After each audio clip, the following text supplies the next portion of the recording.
Let's start. Today, I would like to welcome everybody to our webinar series, Berkshire Hathaway webinar series in partnership with the World Trade Center Atlanta and Hall Booth Smith. I am Danila Palmieri, and I am the co-founder and COO of UnniCo, which we are all together hosting this event. On behalf of the UnniCo team, I would like to welcome everybody here today at the first destination of our webinar series around the globe with Berkshire Hathaway HomeServices Georgia properties. This is an event especially put together for businesses-minded individuals about relocation within the United States and all around the world. You will walk away from this event today with a new view of global relocation, investment opportunities, and the tax and legal considerations associated with such a move. With this event, UnniCo introduces you to a one-stop shop of experts who can guide you in every step of the process. So let's start our journey with Melinda McBrayer, a certified international property specialist with Berkshire Hathaway here in our hometown in Atlanta, Georgia, USA. Melinda, now over to you. Hello, everybody. This is Melinda McBrayer, Berkshire Hathaway's HomeServices, Georgia Properties. I want to thank each and every one of you for attending our event today, taking your time, and I promise it will be informative and fun. Relocating can be a complex and daunting task, whether you're an individual or a company within the continent of the U.S. seeking to expand globally, or foreign-based company wanting to enter the USA market. You need assistance from this team of international experts to ensure your transition is smooth every step of the way. I am a certified international property specialist. To be awarded this designation, I've undergone specialized in-depth training, demonstrated considerable global business, and built cross-cultural relationships to be able to complete global transactions seamlessly and with a reduced risk. Prior to real estate, I have 20+ years in international business experience. I work for Siemens as the IT liaison, connecting and working with all of the Siemens business divisions across the globe. I relocated many of my own employees from various countries to the US, and I certainly knew what challenges they had when they moved themselves and their family here, and what was needed above what the relocation package the company provided them. So we wanted to get those people moved here, my employees and their families here, stress-free, and the employees ready to start work upon their arrival.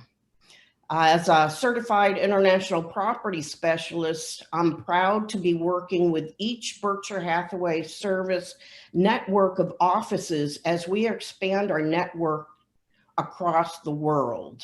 We have, Berkshire Hathaway has strategically selected offices in sought after global locations. These offices will visit virtually, as our next destination on the tour are Dubai, San Miguel de Allende, Mexico, Province of Quebec, London, Spain, including Madrid, Barcelona, and Marbella. Each city and country has fabulous, unique attributes that we will explore. Next, I want to present and introduce each one of our panelists as our team of international experts. And as you had just previously met, Danila Palmieri, she is the CFO and of UnniCo and the co-founder along with Alex Vizarek. He is the CEO and co-founder of UnniCo. Both will be presenting an overview of international business, covering trade, investment opportunities. Then we will meet John Parkerson and Ashik Jahan with Hall Booth Smith, both attorneys who will be discussing tax and legal considerations with relocating internationally. And then we have our special guest from our Atlanta Berkshire Hathaway office, our qualifying broker, our senior VP of corporate services, which includes relocation, and my amazing leader, Kathy Conley. I want to congratulate Kathy on her recent appointment as a new member of the board of directors for Worldwide ERC, which is the global trade organization for the mobility industry. What an honor it is to have you with us today, Kathy. Please tell us about yourself. Thank you so much, Melinda, and thank you all for inviting me to participate today. I'm really excited to be here. First, about myself, I will tell you I have personally relocated on 4 separate occasions, and all under different circumstances, but all had their own set of challenges, as Melinda alluded to earlier. I landed here in Atlanta back in 1991. And I have raised my family here, so I know this area well. I have about 30 years experience in the relocation and real estate industry. And I'm very proud to work with folks like Melinda, and also you'll see on the screen Janet Malden, who's our Vice President of Relocation, who helps support all of our relocation activities as well. Just to tell you a little bit about our company, we have been in business for approximately 60 years here in Metro Atlanta. We have grown to 26 offices, and we have approximately 1,500 or so real estate professionals in our organization serving Metro Atlanta and North Georgia. So relocation is kind of a specialty area of our business, and we often work with employers, helping them manage their moves, whether they're into or out of our area. And we offer a variety of services to support those moves and to get them here seamlessly. We do work with a smaller subset of our agents who are specially trained in that arena to work with these individuals and families. And certainly Melinda is a good example of that. But once the decision's made, we play a little bit of a matchmaker in that we match people together based on that client's priorities and our associates' areas of expertise in the market. Just to give you a little bit more background on our company, we actually have operated as Prudential Georgia Realty up until March of 2013, when we were actually acquired by HomeServices of America, which is a Berkshire Hathaway owned company. So yes, Warren Buffett does own our company, but we also operate within the network of Berkshire Hathaway family of companies. So we are actually branded Berkshire Hathaway, and through that affiliation, we partner with many of the companies around the globe that Melinda mentioned. So we have nearly 50,000 agents within the network and about 1,400 offices around the world. So Melinda, back to you. Okay, great. Well, thank you, Kathy. Next, I want to introduce you to Max Sutherland. Max is the chairman of the board and president, CEO of the World Trade Center in Atlanta. We are so privileged to have Max here today to moderate our event. Max, I appreciate you being here today, and please shine on. Well, thank you, Melinda. Yes, so the World Trade Center Atlanta is part of the Global World Trade Centers Association, headquartered out of New York. There are over 330 World Trade Centers strategically located in markets around the world, from Europe to the Middle East, to Africa, to Asia, to Latin America, and many, many across North America, which includes, of course, the US and Canada. We are your, and have historically been and traditionally are, your trade and investment gateway to connect the Southeastern United States to the world, providing you with the tools, the services, the programming, the access, and the the environment and the introductions to conduct and expand into new markets, to conduct your international business and expand into new markets. And we, as a result, bring executives, entrepreneurs, governments, agencies, NGOs, and markets together. It only makes sense for us. We have, by the way, been expanding our relationships and partnerships with a number of different organizations, and it only makes sense for us to team up with Berkshire Hathaway HomeServices because of their expat services that they offer.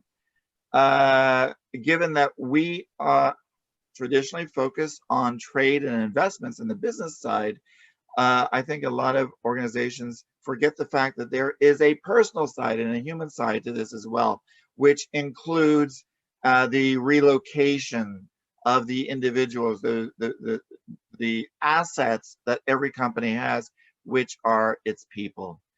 So we are very happy to be teaming up with Berkshire Hathaway HomeServices, and I invite everybody to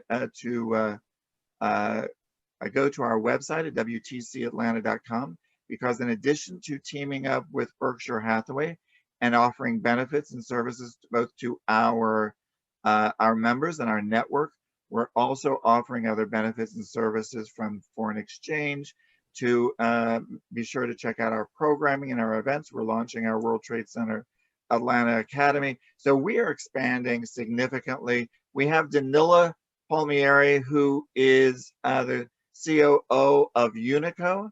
She is also on the board of directors of the World Trade Center Atlanta. So we are going to be working closely with UnniCo as well. That's why we're all bringing this series, this market series, this market tour series to the world via our website, as well as Berkshire Hathaway. And we also have John Parkinson on this call, who is an attorney with Hall Booth Smith. John is also on the board of directors of the World Trade Center Atlanta and the honorary consul general for Hungary. And with that, I am, so that gives you a good idea. So be sure to go to our website to check out our numerous programming that we have. Our next big one, in addition to seeing our calendar for this series, is that we also have a Global World Trade Center Spotlight series. We have our State of Trade coming up in November, which you will want to attend. That's a half-day conference with interactive exhibitors and an exhibit hall. So you definitely want to check that out. I do want to let everybody know, because we do want to continue on with the panel discussion. I want to ask everyone to submit your Q&A, your questions and answers via the Q&A button down at the bottom of your screen. Those questions that we see that need to be answered immediately during the conversation, we'll do that, but we have a 10-minute time slot reserved at the end of this to answer those questions and answers. And Mila, I believe you are going to be monitoring all those Q&As for us, correct? Yes, sir. All right, thank you, Mila. And also, I want to let everybody know that we are recording this session, and it will be available to everyone afterwards. We'll be sending out this in case you've missed something or had to jump off. Hopefully you can stay for the entire event, but you'll be able to listen to this again, and we'll be sending that recording out to everybody at the end of the program.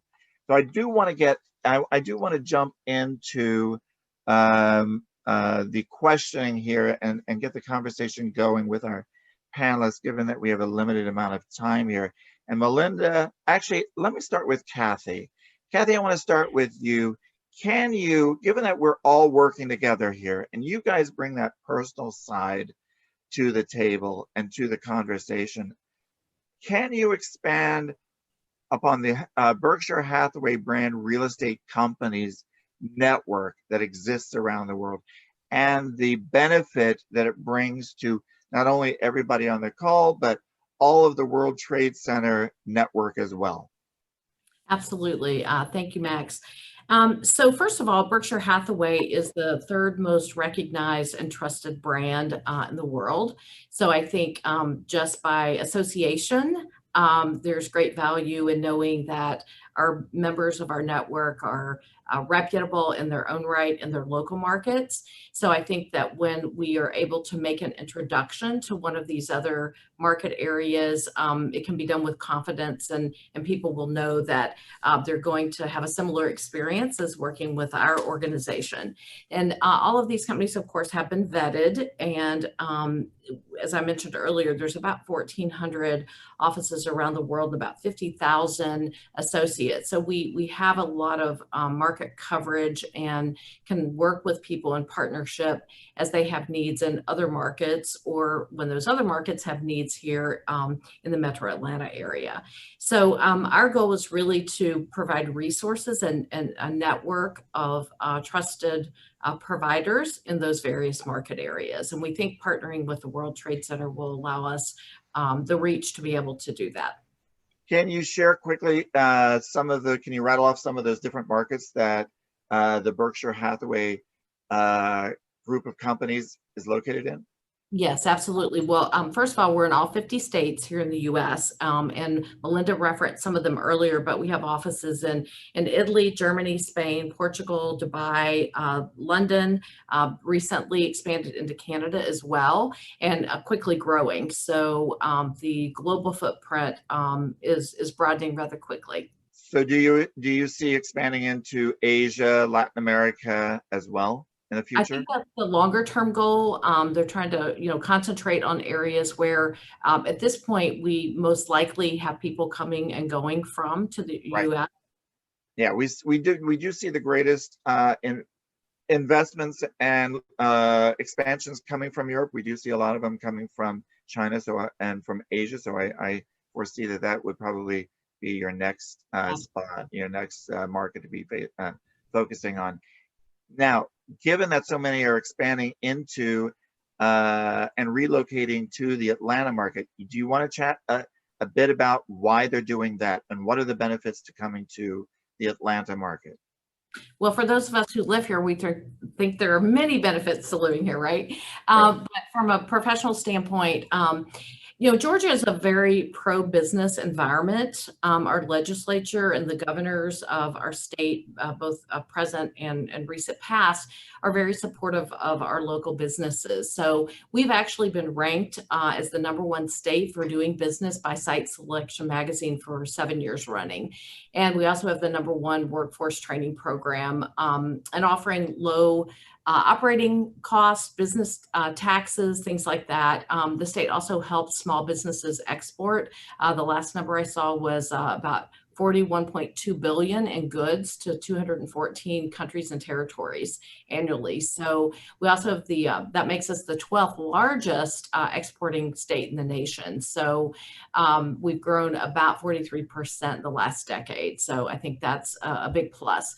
And then we have a lot of skilled and educated workers, people who are graduating, college graduates here in our area. We have 60 plus colleges and universities here in the immediate area. Accessibility of our international airport and highway system also is a big draw for many companies. That's one of the things they mention when we ask them, why did you choose Atlanta? And of course, the port in Savannah is a big part of that, particularly, with manufacturing companies, et cetera. And then, of course, on the soft side of things, we think lifestyle and the standard of living is a big draw. We have a temperate 4-season climate. We have world-class entertainment, professional, recreational, sports, shopping, dining. And of course, often referred to as the Southern hospitality, right? So we think that's a big draw for people as well. And then, of course, once you're here, you're in close proximity to both the mountains and the beaches. So there's lots of opportunities.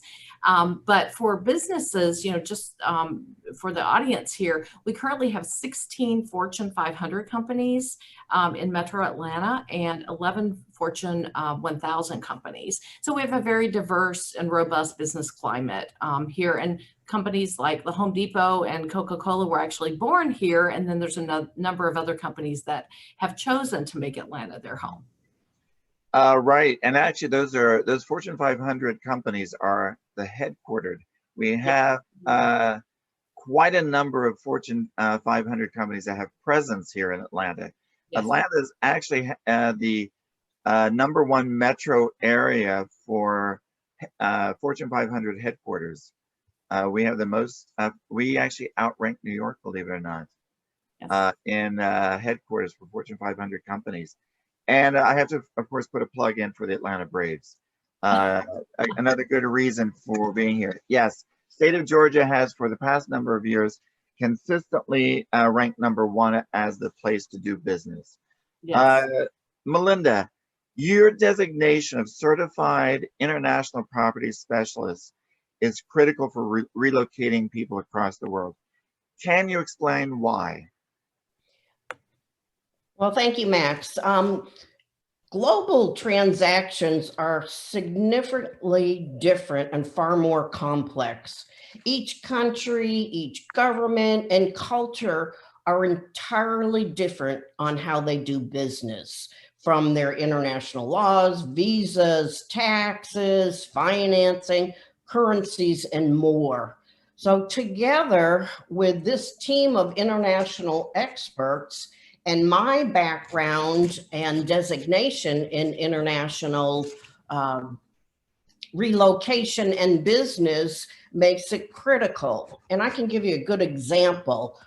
Recently, I was on a call with a company that is expanding around the globe. They are a telecommunications company wanting to install satellites to connect the world. And they had talked about, and I was on the call with UnniCo, with Alex, and what they talked about is how they went into the country of Brazil. And they talked about how difficult it set them back about 2 years because they had no idea that they couldn't just pick up, go there and do business without somebody there on the ground or somebody understanding how to do business there. And they ran into one challenge after another. So what I told them is I said, well, you need to understand and you need to have a partner that understands all the complexities, how these governments work. And that's part of what we provide is that expertise, this whole team, and UnniCo as well. They've done, business all over the world. Hall Booth Smith, they have a connection in every country of the world. So we have that knowledge that it takes to do that business to help them every step of the way. Perfect. And that's why we have to work as a team. That's why the World Trade Center's Atlanta's mission is to start developing these relationships as well to bring the community closer together so that we can all operate and work as a very well-oiled, cohesive team to offer these end-to-end solutions and services to the community, to the international business community, which makes sense. I'm glad you brought up the legal issues. John Parkerson is on the line and on the call here from Hall Booth Smith. John, can you share what the key legal issues any company must consider when expanding international? Of course. And that's a good question. But first, I want to point out that I wanted to test the audience by flipping the background so that you have to view mine through a mirror. I'm sure that'll be corrected before the next presentation. But I think that the most important attributes is to have an open mind. This is easy. be flexible, have a willingness and ability to adapt to changing circumstances. A lawyer who's in international practice must have an ability to instill trust with the client pretty quickly. You don't want to let years of building trust go to waste. You've cultivated relationships, but use them. This is the point where you need to build your credibility quickly. Also, you need to have competency, not just legal competency by being generally familiar with the laws in a particular country, but you have to have cultural competency. You need to be sensitive and avoid stereotypes when working in other cultures. I think Melinda alluded to that. And that's often where partnerships come in very useful. And you need to be comfortable working in an international environment where things are different from what we're used to here in the United States. Right, good. By the way, we do see your background correct. We went through this yesterday. There's a little box that says, uncheck the mirror thing. And you'll see it on your end correctly. But that's what you get when a lawyer is uploading, the background. So just a little insight. John was not able to join us yesterday for the run through. We covered all these issues yesterday. I had the same thing. So Danila and Alex, let's talk about UnniCo. UnniCo's mantra is where strategy meets execution. Understanding that you offer a one-stop shop, but we're all working in this together. Talk to us about the individual, and when it comes to start, revamp, or reinventing their company. Talk to us about that and how UnniCo fits into this picture. Sure.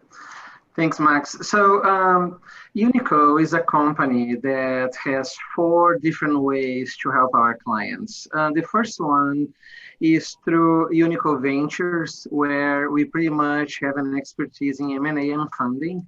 So we are able to help even startups that are in early stages in seeding investments, all the way to companies that are so mature, they're looking for a new owner. So we can pretty much help these companies through the whole spectrum in M&A and funding.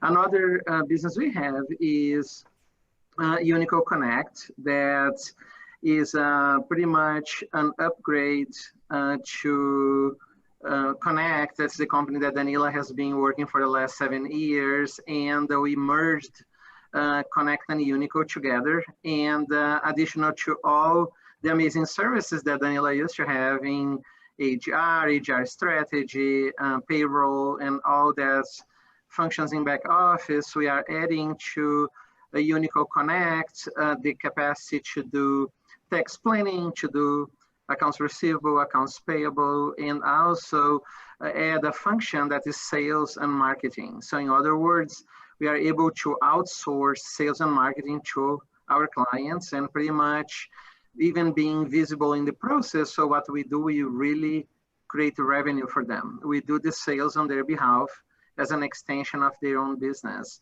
The third way we can help is UnniCo Digital.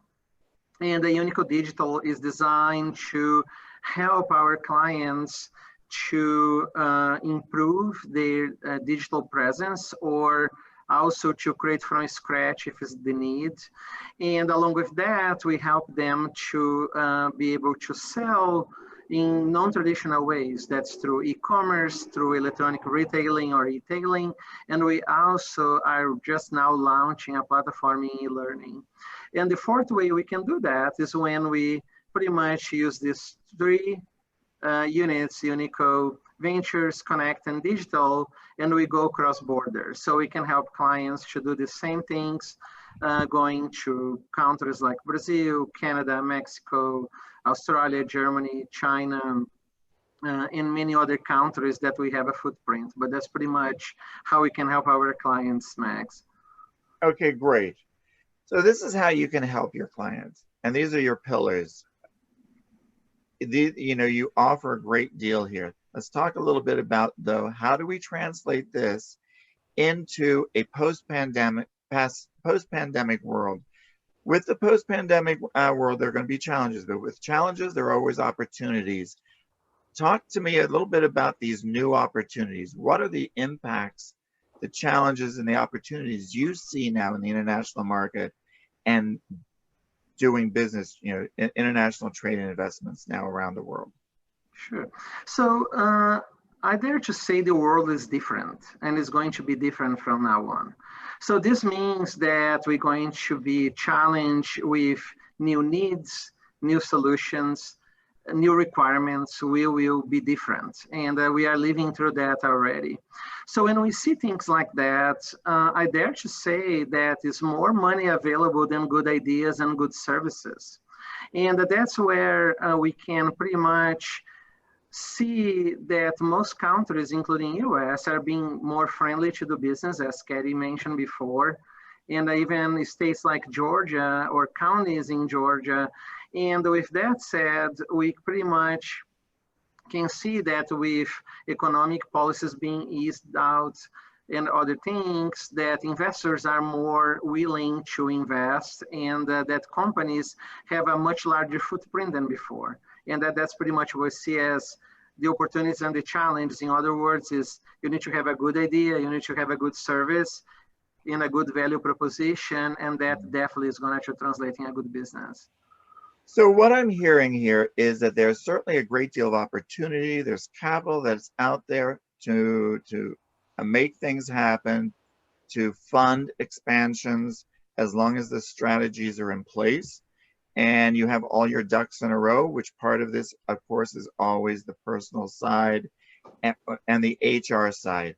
Ashik, when a company starts thinking about doing business in the US, what kind of processes do they need to go through from the HR side, especially from employment verification obligations, things like that?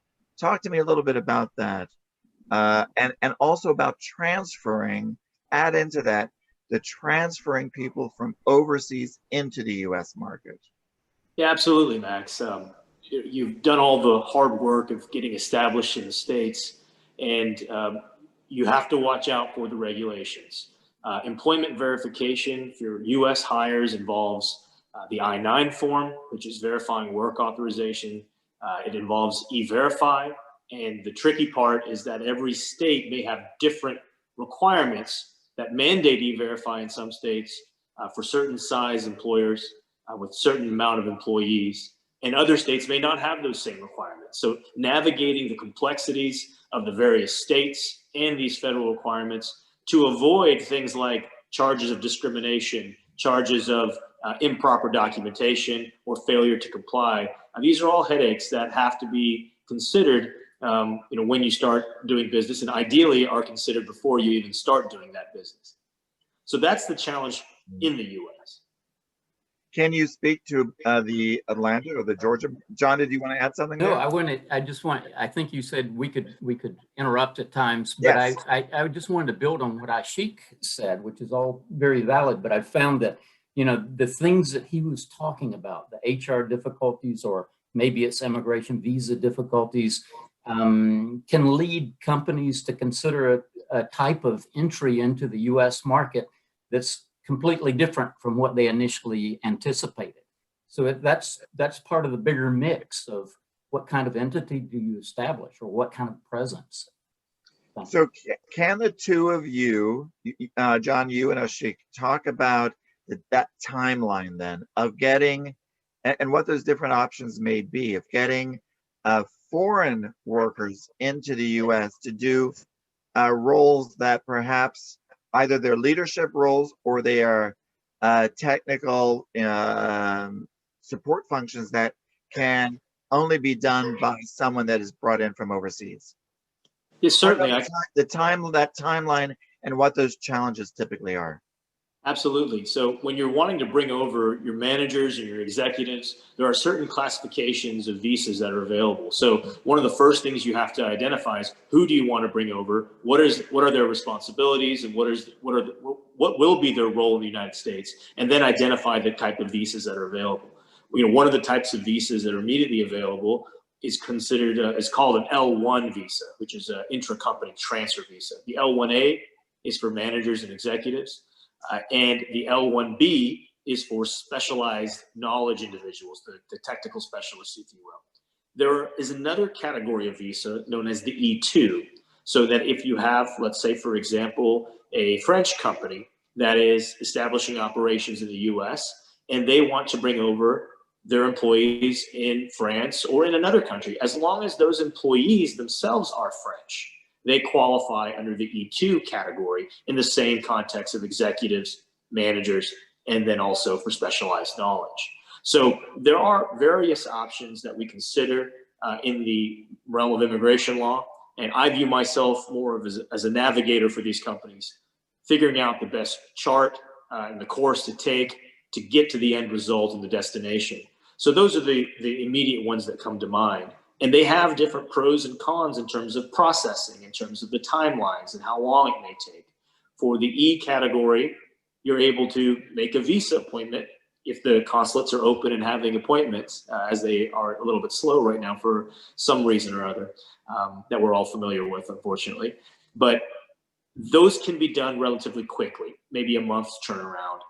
Whereas the L visa, you have to apply in the States, obtain approval, and then seek the consulate's approval for the visa itself. The visa being the ticket into the country that allows you to do that work in the States. And how long can that take? And is it possible that that individual, the L2 though, comes over initially on a, I don't know, a business visa where they're here for 1, 2, 3 months and then they go back while the L2 is being processed? So that raises a couple of interesting points. If someone was here on a visitor's visa or a visa waiver, if you will, if they're from an eligible country, there are certain things that they can do while they're here in the US, and there are very clear things that they cannot do. And companies have to be very careful about what is considered work in the United States. If you're here meeting with clients, doing trainings, those things are all permissible. Attending conferences, that is allowed. However, if you're doing productive work in the States, that is not permissible and would require one of those visas. So initially you can bring someone in, they can see the lay of the land, meet their coworkers, meet some clients, but they have to be very careful not to skirt the lines of what's considered permissible activity under the visitor category. So that answers the first part of your question. Right. And in terms of the timeline and the costs, those can vary because immigration does provide for premium processing for the intra-company transfers, but that just means they can issue a decision within a certain time period. In the past, it had been 15 calendar days. They're slowly transitioning that to a different time schedule with an additional fee amount that just went into effect 2 days ago from $1,440 for premium processing services to now $2,500. So you can clearly see that they are taking advantage of businesses who need these workers here as soon as possible because they recognize that as a need that these companies have and are willing to pay. And it generates more money for immigration to do all sorts of other activities. So you mentioned though quickly, and John, I want to ask your input on this as well, what your thoughts are. But Ashika, you mentioned that if someone comes over on a visitor visa and they are restricted from doing certain types of work, there are things that they can do, but then there are things they can't do that would get them into, if they did, would get them into a little bit of trouble. Is there anywhere that someone can access or refer to that tells them what they can and cannot do? How do they know what they can and cannot do? Yeah, it's surprising how the immigration laws expect individuals to come to the States and become immigration experts when they step into the country. But there is information on United States Citizenship and Immigration Services website about what type of activities are permitted under what's considered the B1 or B2 category, which is a tourist for business or for pleasure. There are activities that are listed on their website that can be acceptable, and they don't list what cannot be done, but it's very clear that any type of productive work is impermissible. The classic example that we always give is the example of the Hong Kong tailor who comes into the United States to take measurements. That's permissible. Now, if they were to actually create the garments here, that would not be permissible. Okay, that brings more clarity. John, do you want to add anything to this? We're fortunate to have Ashik on our international team to answer those kinds of questions. Nothing to add. Thank you. Excellent. So then let's go back then to the personal side, and I want to tap back into Melinda and Kathy.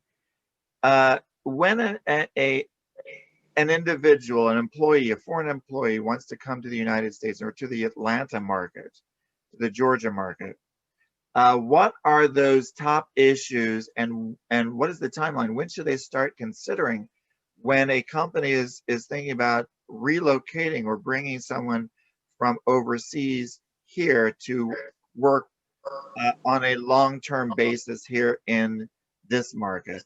What are those top issues or challenges that they need to consider, and when should they start considering those when wanting to relocate?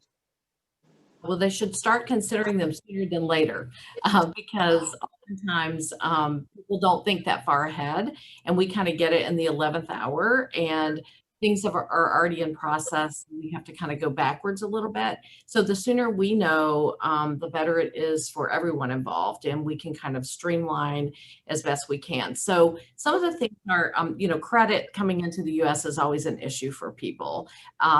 Executives, don't take kindly to finding out they can't even go, lease a car, or, start some of just the basic things, buy a washer and dryer, things like that, because they don't have any credit extended to them here in the US.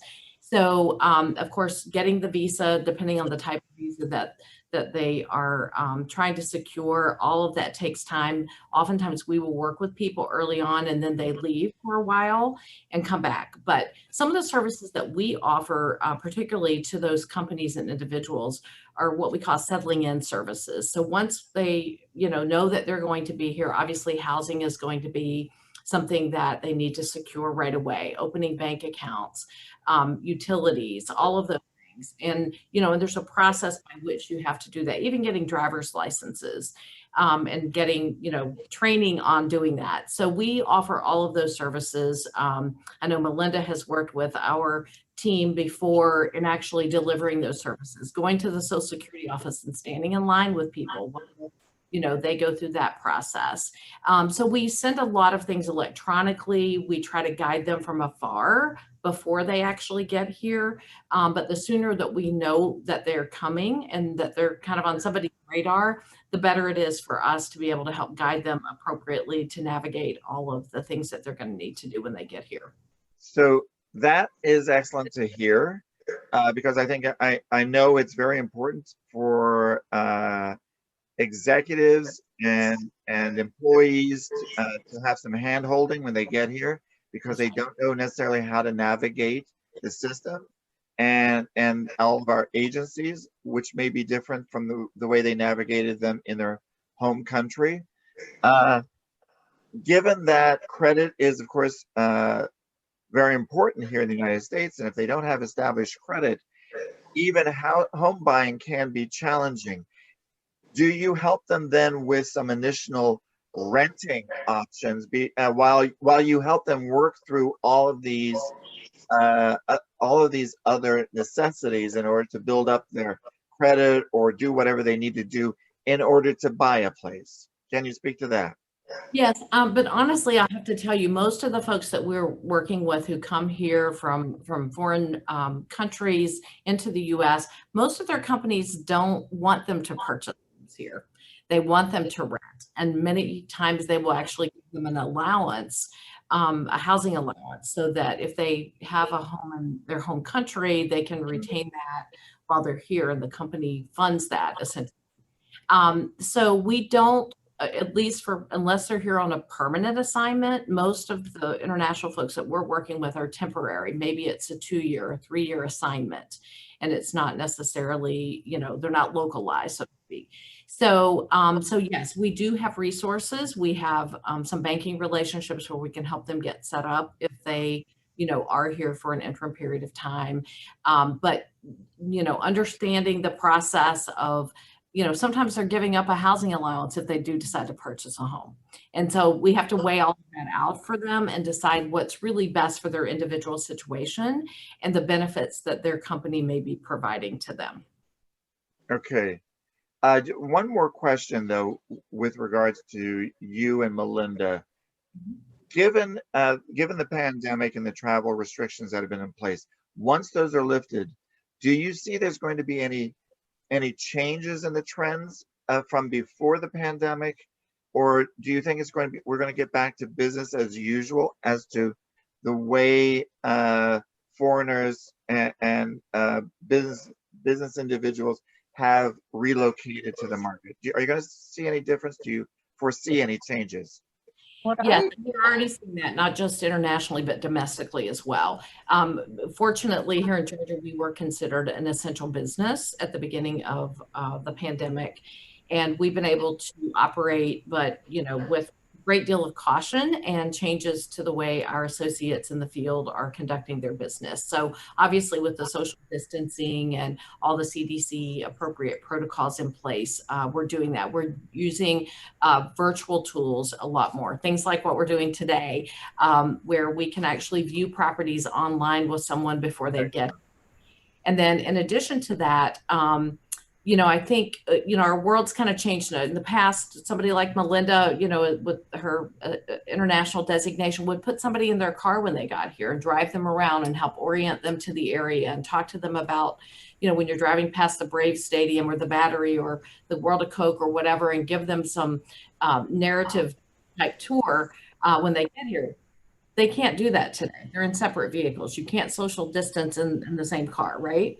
So even though they may be wearing masks and things like that. So our company has actually invested in a technology where we're doing an audio tour for people.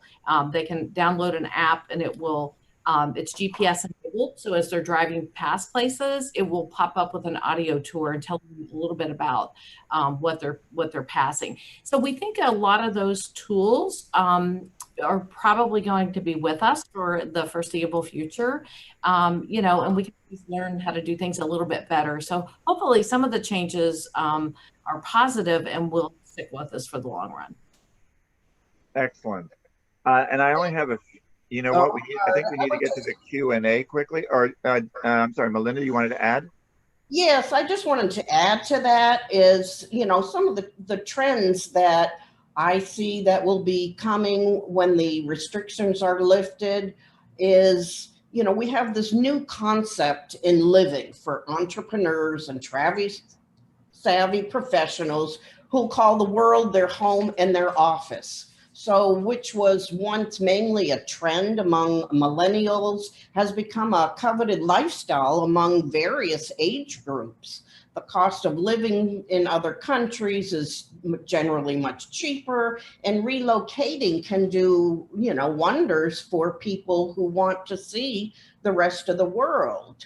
And I think in our upcoming webinars on the locations for the Berkshire Hathaway global offices, everyone will be presented with incredible locations around the world, whether they are located near the beach, whether they are the beautiful countryside, whether they are resorts, good for people for retirement. I think we're going to be seeing a lot of movement. Those people are going to chase their dream of living and working wherever it is in the world you want to be. So I think we'll find a lot of, relocation to our global offices and from our global offices who want to come here and see Atlanta, the US.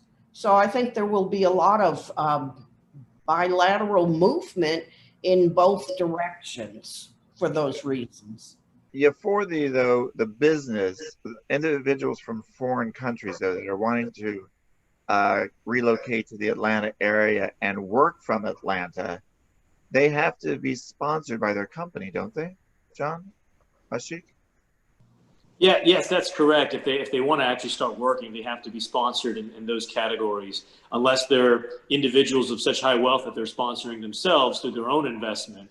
That would be a different situation. Okay. But you're right. For not only them, but they're also their families. You have to take into consideration about how do we get their spouses over, their children over. Those are all things that I'm sure all of our team here would assist on. But Yes. does that become more difficult quickly? Because I want to get to the Q&A time. Does that become more difficult though for independent consultants or independent entrepreneurs who don't necessarily have a large company, but they are independently self-sustaining because of what they do? Are those more difficult to come? Yeah, they can be, because you don't have a sponsor in those situations if Right. you're just a consultant. But depending on your nationality, there are certain exceptions for certain types of work. There's a treaty with Mexico and Canada, formerly known as NAFTA, that does provide some options for Canadian entrepreneurs and for Mexican entrepreneurs to come in. But it is limited for other countries. So it is a challenge in terms of when they come in. Are they doing work, or are they just meeting with clients? Right. And so an investment is always more beneficial and an easier way, like the EB5s, right? Right. By buying a business here or employing additional people. John, you were going to say something? No, I don't want to interfere with that answer. Let's let Ashik answer that one, but I want to add to that. Okay. Yeah, the only thing I would add was that the EB5 would certainly be for the kind of high net worth individual that would be doing that. But there's also options for the consultants to establish a consulting business in the States and obtain an E2 visa, which is an investment visa that's not one that leads to permanent residency, but it does allow them to work here. So there are options that we could uncover depending on what the goals and desires are. Excellent. And that's why we all need to be working closer and closely together, is because any one of us can be approached by someone with a question, and knowing that we have this network of resources, we may not specifically know the answer, but having each of us on this team, we know that we can tap into any one of these resources to find those answers and direct the individual to that appropriate resource. Max, yes. Max, what I wanted to add is that if the visa immigration issue becomes so difficult that a foreign company feels like it just can't establish its presence in the United States, and that's a priority, then that's where we come in, and not just us, but others as part of our team, to discuss with them, well, what are your alternatives? You know, might you establish a partner? Might you seek a partner in the United States that can work with you, whether it's a distributor or an agent of some kind, or someone else? Excellent answer there. Yeah, excellent things to consider. I want to get to the Q&As real quick because we actually have a minute left, but we're going to run a few minutes over here. Getting bank account is important. It's a catch. If no permanent address, no account, but no account, then they can't bring in money. So can anyone talk about the bank account issue? And then I also have a question in here about medical services.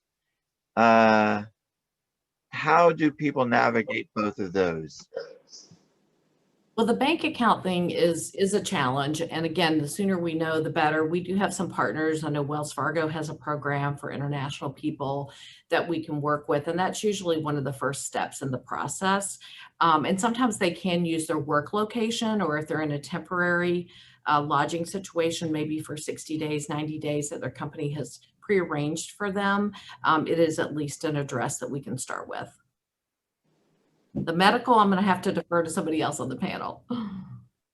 So I personally don't know the answer to that, and maybe we do need to get a medical resource as part of this team. John or Ashik, do you guys know how foreigners who come to the U.S. on work visas, how they navigate that, or is that typically done through their company? Well, John, I don't know if you have something to add there. Go ahead, Achik. Okay, I would say that the company would sponsor for insurance typically for the employee, and if they need insurance for their family, they would hopefully be able to get that through some private insurance options that are available. They have to be careful not to go on federal insurance, government assisted insurance, because that could cause immigration consequences for them in the future should they wish to permanently relocate to the States. Yeah, I also have found that it's not really that difficult for companies that send foreign employees to the United States to acquire insurance. They pay premiums and set up the entire family. And Max, I also work with Marsh & McLennan as a partner, and they do all types of insurance, whether it's, employees coming here. They are all over the globe, and they do insurance for companies everywhere worldwide. So that would be health insurance, that would be insurance for the company, that would be, security insurance. If you had, now with the internet, you need to make sure your company's secure. So I do partner with Marsh & McLennan. Okay, that is actually great to know. We also work with other organizations when it comes to taxes and wealth management, stuff like that. So each of us has our contacts, and collectively, I think we can find the resources that are needed for anybody who has an issue that they come up against. So this is great. Absolutely. Yeah. I mean, you see the team we have here, we are not, we have other partners that we work with in all areas. So, we do have, hopefully I think we've got most everything covered. Right. We have a question here from Cornell about asking what the wealth threshold for an individual to be able to sponsor themselves. And I think I know the answer to that. That's an EB-5, which is 900,000. It went up from 500,000 to 900,000. So it's more expensive to self-sponsor, and that 900,000 has to be an investment. Correct me if I'm wrong on that, Ashik or John? Yeah, it has to be an investment done in a targeted employment area. Right. So it has to be money that you can source, that's at risk, that you put into a business that also generates 10 employees. But that's the EB-5. The threshold is, it can be a lot less if you're just doing what's called the E-2 visa, which is an investment that you're making, not for permanent residency, but just to establish a non-immigrant presence in the U.S. to work and to have a business here as well. So that might be a viable option if the 900,000 or the 1.8 for the non-targeted areas, 1.8 million, which is the new threshold for non-targeted employment areas for EB-5. The E-2 might be a more attractive option. And what's that EB-2 threshold? What's that? The E-2, there is no set threshold, and you have to be from a country that has a treaty of trade or commerce with the United States. So not all countries are eligible, but if you are from an eligible country, the threshold is considered substantial for your industry. So there's no set amount. So it just varies depending on what you're trying to do. And where would you find out whether your home country is recognized as? The Department of State has a website for E2 treaty countries where you can search and look up to see, what the treaty is, when your country has it with the U.S. And there are two types. There's the E2, which is for investors, and there's also an E1, which is considered treaty traders, where you're just doing trade between two countries, between the U.S. and another country. You may be eligible for that category as well. So one of the things we do is kind of a comprehensive approach to look at what the goals are. For instance, if you have X amount of funds and you want to be established in the U.S., can I self-sponsor? Well, we can look at it and determine what your options are, EB-5, EB-2, et cetera. I just have a question real quick to Mila here. I'm seeing a number of comments and questions that are asked. Can everybody see these questions and comments? Yes, sir.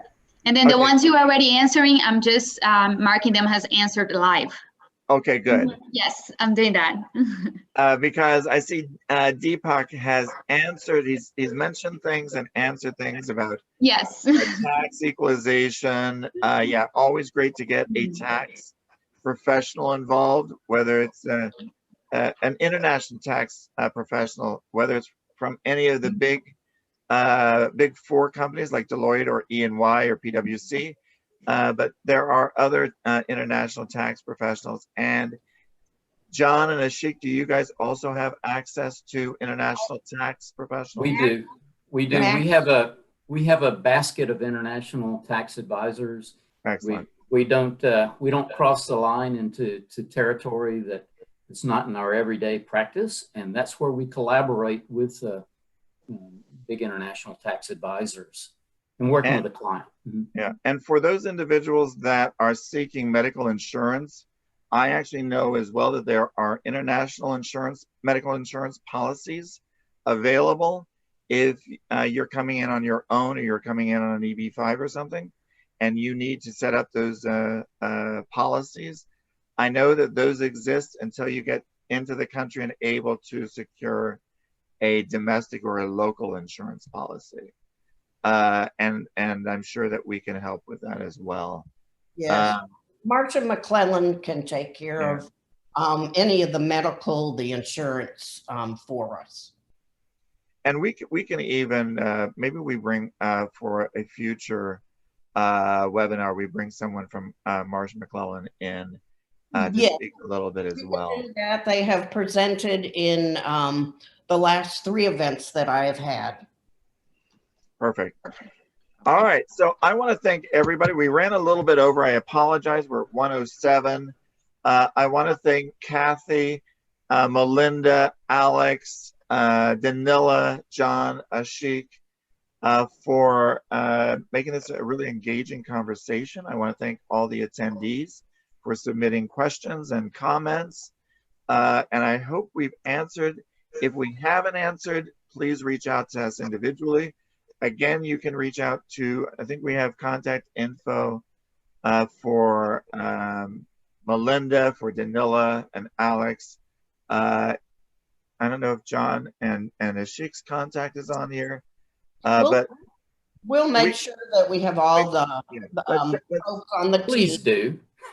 Because there's others as well. So we'll make sure you have all the contact information, and we'll get that out to all the attendees here. And of course, the World Trade Center Atlanta, we can also always feel free to reach out to us.